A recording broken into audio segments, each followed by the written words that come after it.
batakatahibwe mu kibiina eki babanza kuteera ekiragaano ky'ekibiina eki nk'omuco gw'ekkanisa y'ekikrisitaayo gurikutwazibwa.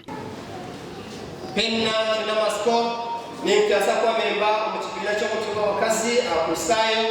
Nabwanyuma omukoro gw'okutaasya abakazi aba gwakorwa Reverend Martin Kato kandi yatangaza ebirikukwata aha kibiina eki. Ekigombe ekyo n'ekigombe eky'abakazi abatagiisibwe abakrisitaayo kandi nangwa n'abagiisibwe konka ekigombe eky'ababuulizi b'enjiri okubuulira enjiri ya Kristo.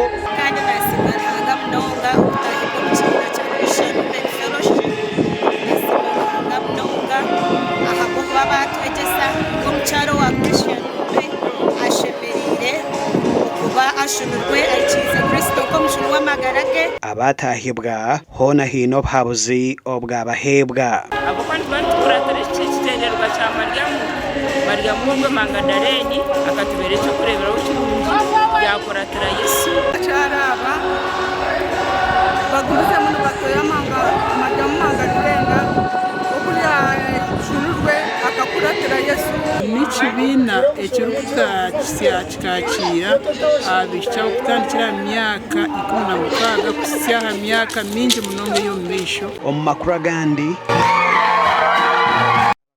bo muri Katembe omu disitulikiti y'Isingiro bashabwa kwejumbira omu bibiina eby'entunguuka otiireho n'okushomesa abaana baabo kandi okushaba oku kwaheebwayo Father John Mary Kanyesigye obu yabakorire ekitambo kya misa aha kereziya ya St Joseph Katembe omuri Kabingo.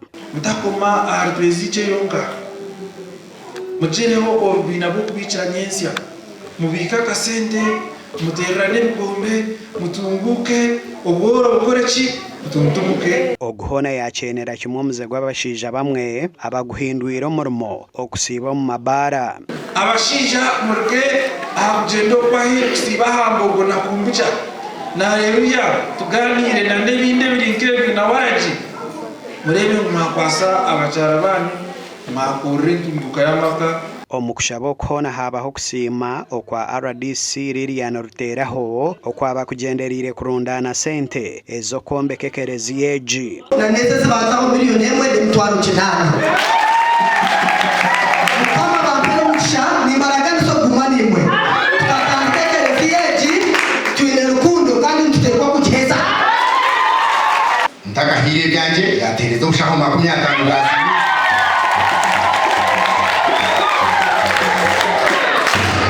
Nitakariri aliwahi ndo kwa chile. Kwa kukunda ria ni lainishate pasa yaje echirumu mutsime doraria ni abo kwa contribute njira ahabwechi. Miliyoni 30, simenti 50 hamwe n'amabaati 30 nibyo byarundanwa omu kusiima oku. Gasha kwa Susan Charles na Rothon Wamanya.